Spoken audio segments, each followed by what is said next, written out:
A continuación recibamos al doctor Jorge Sánchez Caraballo. El doctor es alergólogo e inmunólogo, además es magíster en inmunología molecular y doctor en medicina transnacional. Nos acompaña con 2 charlas consecutivas. La primera es rinosinusitis, diagnóstico y tratamiento actual, y posteriormente urticaria crónica espontánea, nuevos tratamientos. Bienvenido. Primero que todo, tengo 2 retos con esta charla. Número 1, mandarles un mensaje, y número 2, no dormirlos.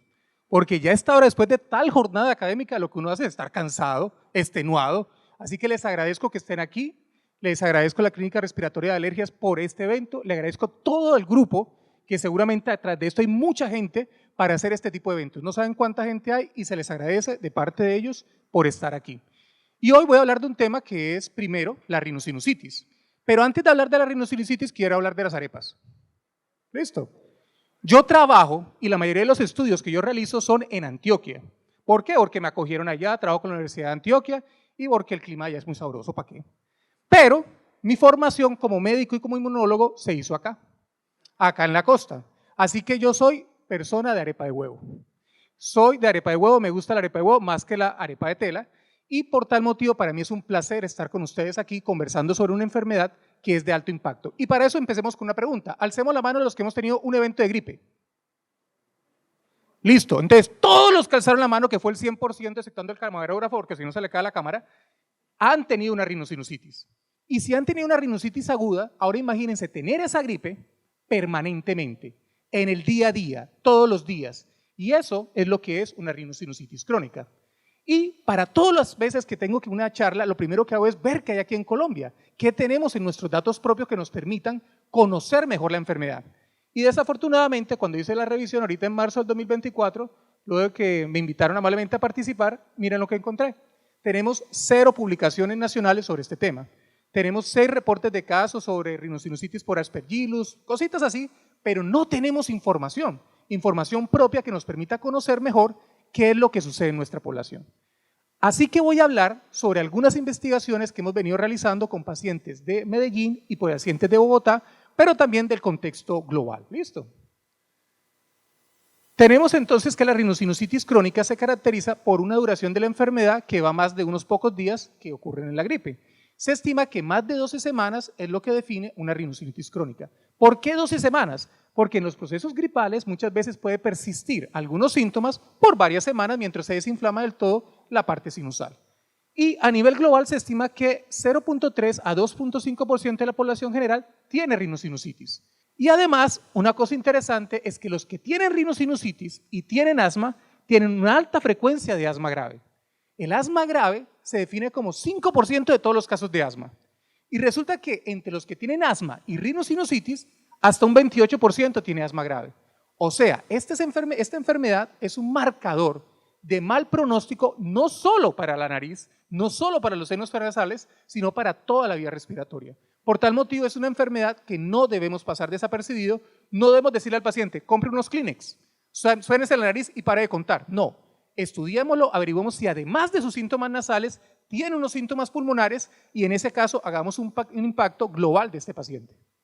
Y además hay un grupo que tiene una enfermedad que se llama enfermedad respiratoria exacerbada por Aines. O sea, no siendo lo suficientemente mala que tiene una gripe perpetua, no siendo suficientemente mala que tiene un asma y muy probablemente grave, tiene una reacción con los antiinflamatorios no esteroideos. O sea, si los consume, presenta brotes, si lo consume, presenta dificultad respiratoria, lo cual quiere decir que no puede tomar la primera línea de manejo que tenemos para el dolor.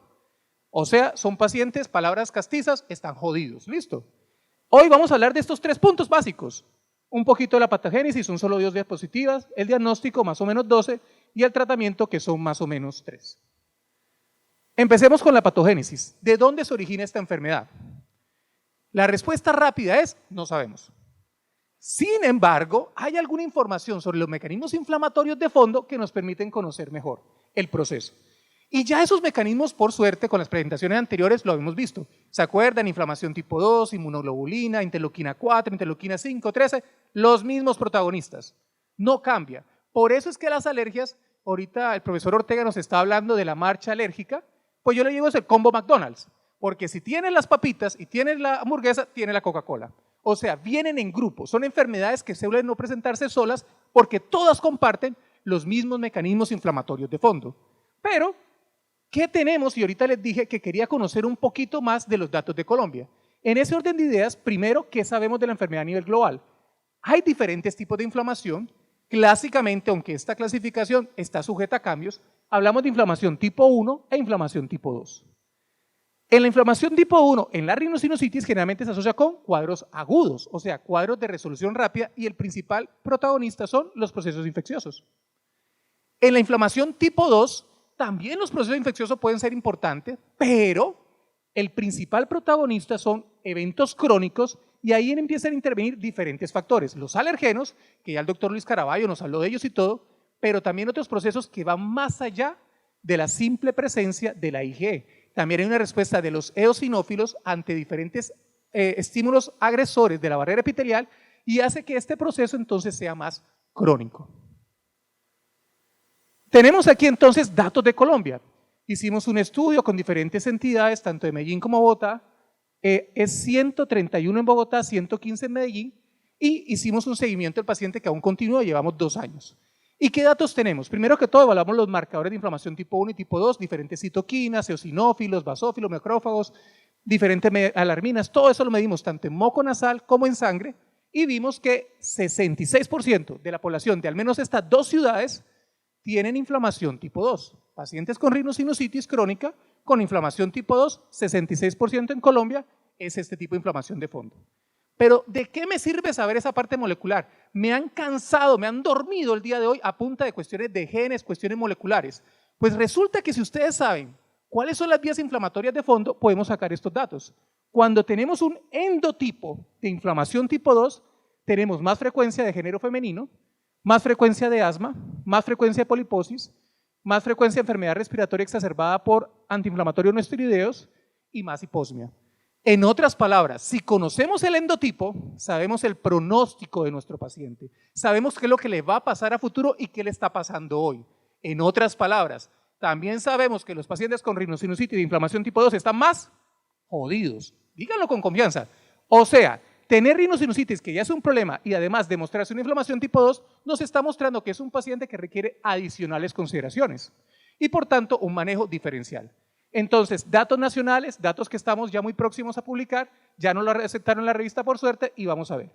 Esta tablita de acá, ¿qué es? El SNOT 22 es una escala que nos habla de calidad de vida, pero también indirectamente de control de la enfermedad y de cómo se siente el paciente.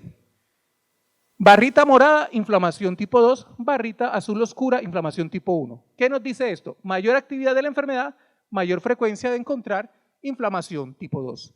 Menor actividad de la enfermedad, más frecuencia de encontrar inflamación tipo 1. O sea, nuevamente, la inflamación tipo 2 se asocia con cuadros más graves. Y jodidos, sí, lo dijiste, muy bien, exacto. Sigamos entonces por acá. Vamos al segundo punto, la prueba del diagnóstico. Resulta que en el diagnóstico tenemos algunas herramientas, principalmente clínicas. O sea, un buen interrogatorio clínico nos ubica un poquito en esta enfermedad. Y tenemos, por ejemplo, que de acuerdo a algunas guías internacionales, tenemos unos criterios muy sencillos de alta sensibilidad para identificar al paciente que tiene rinosinusitis. O sea, si hacen estas preguntas al paciente, muy probablemente, escasa vez, se les va a escapar un paciente con rinosinusitis. ¿Cuáles son los criterios? Tiene que haber al menos uno de los dos que puse yo como criterios mayores. Obstrucción nasal y o secreción nasal abundante. Si están los dos mayores o uno mayor y alguno de estos dos menores, tienen entonces un paciente con rinosinusitis. Qué sencillos, ¿verdad? Obstrucción nasal, secreción nasal, dolor facial, reducción del olfato. 4 preguntas muy fáciles. Sí, sí, no. Listo, perfecto, usted tiene rinosinusitis. Sin embargo, ¿qué problema tiene esto? Ustedes recordarán que entre más sensible sea un criterio diagnóstico, es menos específico. Y resulta que si vamos a la rinitis, miren los síntomas que nos ponen para el diagnóstico de la rinitis, 2 de esos 4. Y si se dan cuenta hay mucha superposición. Eso hace que entonces solo con la clínica tengamos una muy buena probabilidad de identificar al paciente con rinosinusitis, pero probablemente se nos estén metiendo algunos que tengan algún otro tipo de proceso inflamatorio nasal. ¿Cuál es la sensibilidad y especificidad de estos criterios? Sensibilidad 80%, especificidad 50%. Y podemos tener 70% de pacientes que al final no sabemos solo con estos criterios si lo que tiene rinitis o lo que tiene es rinosinusitis. ¿Listo? Y la rhinosinusitis también es una enfermedad muy fregada. Los alergólogos que estamos aquí sabemos que esa es la que nos da la comida del día a día. Así que le agradecemos a los mocos. Pero la rhinosinusitis son muchos mocos, muy difíciles de manejar y esa es la parte que debemos ayudar al paciente, todos los que estamos aquí. Alergólogos, médicos de atención primaria, pediatras, todos. ¿Listo? Un caso clínico como para tener una idea de lo que estamos hablando ahora. Masculino, 43 años, me la paso con la nariz tapada, no huelo nada y boto mucho boco verde. Asma grave, difícil control. ¿Pudiera ser una rhinosinusitis? Claro que sí. Pero si se acuerdan lo que nos dijo Carlos Serrano, hasta un 80% de los pacientes con asma pueden tener rinitis. Así que este paciente puede tener rinitis. Sin embargo, con un buen interrogatorio empiezan a aparecer cositas. Me ahogo con ibuprofeno. O sea, cuando tomo ibuprofeno, presento una reacción. 3 cirugías nasales en los últimos 5 años. Último año, 4 ciclos de esteroides de 5 a 21 días. Uy, eso no se parece a una rinitis, ¿cierto? Entonces, en este paciente empezamos a pensar que tiene tal vez una rhinosinusitis. Y además, cuando vamos a hablar ciertos marcadores para evaluar desde la práctica clínica si estamos frente a una inflamación tipo 2 o tipo 1, miren lo que encontramos. Eosinófilos 230, IgE total 200 y además tiene IgE específica a través de pruebas de alergias para ácaros y mascota. O sea, parece que tenemos un paciente con rhinosinusitis y inflamación tipo 2. Perfecto. Ahora bien, ¿cumple los criterios que nos recomiendan las guías? Sí, sí los cumple. Pero adicionalmente, para poder confirmar que sí tiene una rhinosinusitis, es recomendable que le hagamos a ese paciente, ya sea una tomografía o una fibronasolaringoscopia. A mí me encanta cuando le doy esta charla a los otorrinos, porque los pongo a pelear. ¿Cuál es mejor para diagnosticar la rhinosinusitis? ¿La fibro o el tomografía? No, la fibro, no, y se empiezan a dar golpes y todo eso, es una cosa muy chévere, parece el Senado. Pero para efectos de este caso, realmente puede ser cualquiera de las dos. Y por suerte en nuestro medio las tenemos las dos, o sea, son de fácil acceso. Creo que muchos de los que estamos aquí presentes para diferentes entidades hemos pedido al menos uno de estos. Y en el caso de los pacientes con rhinosinusitis son las pruebas diagnósticas de confirmación cuando ya se cumplen los criterios clínicos. ¿Listo? Hay unas escalas que nos permiten tener una mayor precisión del diagnóstico para definir la gravedad. Lamentablemente nadie las usa en el país. Al día de hoy no he visto la primera historia clínica ni en Medellín ni entre los centros que están en Bogotá que me hagan esas escalas. Pero al menos nos dicen tienen pansinusitis, inflamación de la mucosa y nos da una idea de que tienen al menos sinusitis. ¿Listo? Ahora, las pruebas, ¿qué vamos a solicitar? Ya usted me dijo que preguntas clínicas, 4 preguntas muy sencillas, de fácil acceso, no nos cuestan nada. ¿Qué exámenes le mandamos a este paciente? Lo ideal en esos pacientes es pedir una IgE total, un hemograma con diferencial de granulocitos, una prueba de atopia y en casos solamente necesario porque sospechamos una urea y la historia clínica no es lo suficientemente clara y en otros casos muy específicos, pruebas de reto. ¿Listo? Las pruebas de reto, olvídense de ellas por ahora, pero esos 3 de arriba sí debemos solicitarlo en todos los pacientes. Pero empiezan problemas, empiezan algunas dificultades. Resulta que una IgE total por encima de 100 nos dicen las guías internacionales que nos habla de inflamación tipo 2. ¿Saben cuál es la media de IgE total en esta ciudad que estamos aquí en este momento y que ustedes son los médicos tratantes de acá? Resulta que los ciudadanos de aquí, la media, 54% de la población tiene más de 300 unidades internacionales de IgE total y no tiene un proceso alérgico. En otras palabras, eso que nos recomiendan en Dinamarca tal vez no funciona en Cundinamarca. Y en ese sentido de ideas es lo que nos recomienda, pero tenemos que entender que a veces lo que nos recomiendan a nivel global no refleja nuestra realidad particular. Eosinófilos de 150, estudio que venimos realizando con 8 laboratorios clínicos de todo el país. Más de 6.000 muestras de hemograma en población sana, o sea que no tiene enfermedades. ¿Saben cuál es la media nacional? 211 eosinófilos. O sea, en nuestro país, la gente normalita que no tiene nada, tiene más de 150. Otra vez, si vamos a usar eso como punto de corte para hablar de inflamación tipo 2, probablemente en muchos pacientes estemos fallando. Y con la IgE específica, es la mejor. Y no lo digo por mis intereses encontrados y conflicto de intereses de que soy alergólogo, sino que es la que se ha visto que tiene más precisión de sensibilidad y especificidad para identificar la inflamación tipo 2. Entonces, esa prueba debemos considerarla. Todas, pero esa principalmente.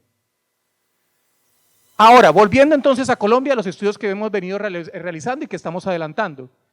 ¿Cuál es el punto de corte que vamos a recomendar en la próxima publicación que haremos al respecto? IgE total mayor de 600 unidades internacionales. Eosinófilos 250. Tal vez esto no funcione en todos lados igual, pero a los datos que tenemos nacionales, estos son los que debemos considerar. ¿Listo? Sensibilización. Resulta que cuando evaluamos la sensibilización, más o menos 60% de los pacientes estaban sensibilizados. Si lo comparamos con otra enfermedad como la rinitis, donde más del 90% está sensibilizado, en rinosinusitis es menor la frecuencia de inflamación tipo 2 comparado con la rinitis. Sin embargo, sigue siendo el mejor marcador para endofenotipificar a nuestro paciente y por tal motivo su alta utilidad. Y le realizamos en el caso del estudio pruebas de reto a aquellos que sospechaban de que reaccionaban con un AINES. Tercer punto, tratamiento. Estos son los pasos de manejos que nos recomiendan las guías. Si se acuerdan, el nombre del título supuestamente era nuevas terapias, una cosa así, igual lo que me pusieron a hablar de hoy. Y como les digo, de eso casi no voy a hablar. Porque realmente miren lo fácil que es las terapias que tenemos actualmente disponibles. Esteroide nasal, lavados nasales y antihistamínicos. Ahora bien, no quiere decir que todas son igual de útiles o que sean útiles en la rinosinusitis, pero eso es lo que hay en la forma convencional. Hicimos también un estudio evaluando la respuesta a estas terapias en los pacientes y ¿qué encontramos? Que a pesar de usar estas tres terapias, 38% de los pacientes con rinosinusitis no alcanzan un buen control. O sea, siguen presentando síntomas, siguen presentando agravamiento de sus cuadros y por tal motivo requieren otros tratamientos. Un 62% sí ha alcanzado control con esto.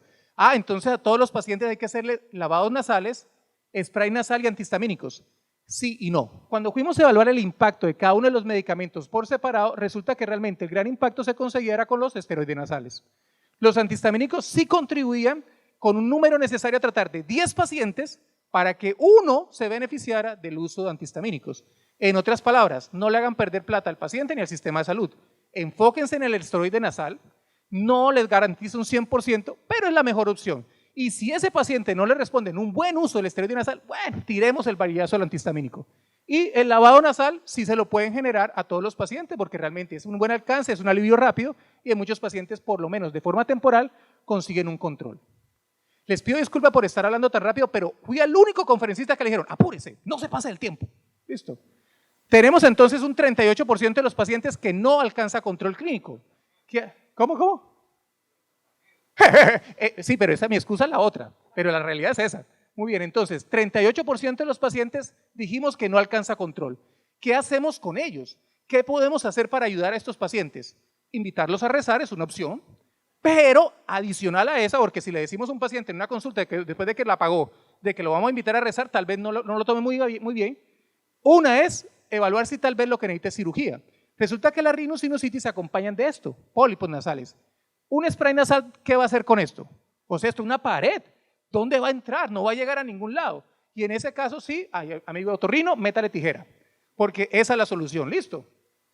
Pero también tenemos opciones, no vamos a hablar de ellas, no me están pagando para hablar de ellas y no me interesa hablar de ellas, pero es bueno que sepan que cuando no tenemos control con la terapia inicial, tenemos diferentes terapias, por ejemplo, mepolizumab, omalizumab y dupilumab, que pueden ayudar a que ese paciente se controle y evitar la necesidad de cirugías recurrentes.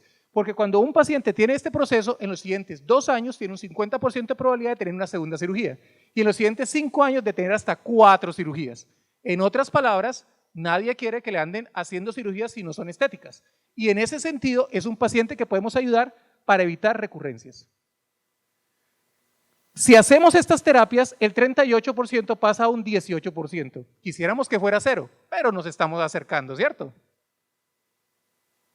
Estas son las recomendaciones que nos hacen las guías respecto a cómo debemos enfocar cada paciente, considerar el valor y la respuesta. No es solo ponerle una terapia, es seguir al paciente y ver si estamos alcanzando las metas, porque si no la estamos alcanzando, hay que cambiar la terapia. No nos podemos quedar con estas terapias eternamente. Y adicional, porque cada una de estas terapias, tratamiento mensual aquí en Colombia, el equivalente es a 4 a 6 millones de pesos. O sea, estamos hablando en dólares de $1,000 a $1,200. En otras palabras, no, papito, tenemos que saber que solo le vamos a dejar el tratamiento al que realmente le está ayudando. Y este es otro estudio, le sale de la enfermedad respiratoria exacerbada por AINES. Todos los biológicos que he mencionado anteriormente funcionan para la rinosinusitis. Sin embargo, cuando hablamos de rinosinusitis con enfermedad respiratoria exacerbada por AINES, Hicimos este estudio evaluando los diferentes biológicos y a través de la prueba de reto, la que le ponemos al paciente el medicamento para que lo tome y vemos síntomas. Literalmente lo que le decimos al paciente es, tómese esta pastillita y sienta dificultad respiratoria. Eso es lo que le estamos diciendo. Eso es lo que hacemos con la prueba. Pero se la hicimos 2 veces, antes de la medicación y después de estas medicaciones. ¿Y qué observamos? Con el dupilumab y el omalizumab, a pesar de que la frecuencia parezca muy diferente, entre ellos no hubo diferencia estadísticamente significativa, ambos fueron superiores que el benralizumab y el mepolizumab. En otras palabras, en el paciente con rhinosinusitis, pólipos y además EREA, enfermedad respiratoria por AINES, esos 2 son las opciones más adecuadas. Ya para terminar, agradecer a todos los centros y grupos de investigación que me ayudan, al equipo de trabajo con el que yo estoy y que ya pues obviamente a todos los que me invitaron, a Bautista, pero también a todo el equipo, porque yo soy autista, que esto no lo hiciste solo, lo hicieron mucha gente contigo. Muchas gracias.